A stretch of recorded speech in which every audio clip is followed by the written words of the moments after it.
श्री गणेश हेउछन्ति समस्त अशुभ असुर शक्ति अकल्याणर विनाशकारी आउ सर्वमंगल कारक। निज अखंड विचार रे पिता माता ठारू संसार रे आउ किछि बड़ नाही। पिता माता ही तीन लोकर समान। तांको चारिपटे बुली आसी जगत को से एही वार्ता देइथिले। पुणी मातांको आज्ञा पालन करी शिवंक पथरोध करी मृत्यु को आपणाई नेइथिले। तेणु से श्रेष्ठ, से अग्रपूज्य। तांका मस्तक हेउछि हातीर मुंड। एही वार्ता दिए बड़ मुंडरे बड़ कथा भाबिबा, अर्थात विशाल चिंता आउ महत चेतनार विकास पाई विशाल भावनार आवश्यकता रहिछि।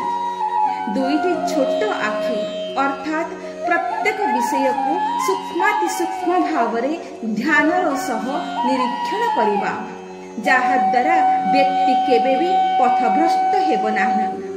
गोटिए सुंढ दुईटी बड़ कान। दुईटी बड़ कान एही वार्ता दिए अधिक शुणिबा अल्प कहिबा, अर्थात ज्ञान अर्जन पाई समाजर हित साधन पाई आवश्यक कथा को ग्रहण करिबा। आउ सुंदर वार्ता हेउछि सबु बेले सक्रिय रहिबा, सचेतन रहिबा, वाक् संयम रहिबा। चारिटी हाथ अर्थात चारि दिग को समान आउ तीक्ष्ण नजर रखी परिस्थिति को नियंत्रण करिबा। विशाल लंबोदर एही वार्ता दिए भूल ठीक को विचार पूर्वक जीवनर गति को संतुलित करिबा।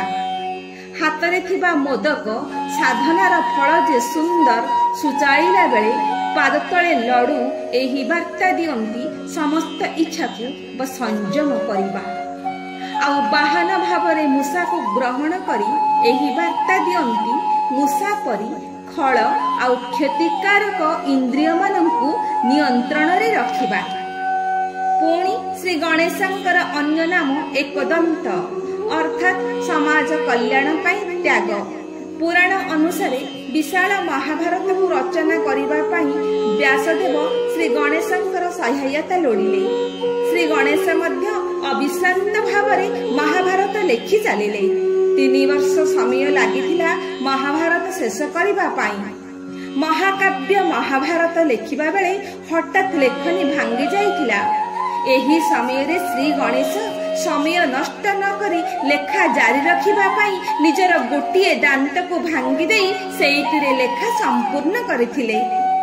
समाज कल्याण पाई तांकर एही त्याग तांकु महान करिबा सह एकदंत भावरे से पूजित हेले।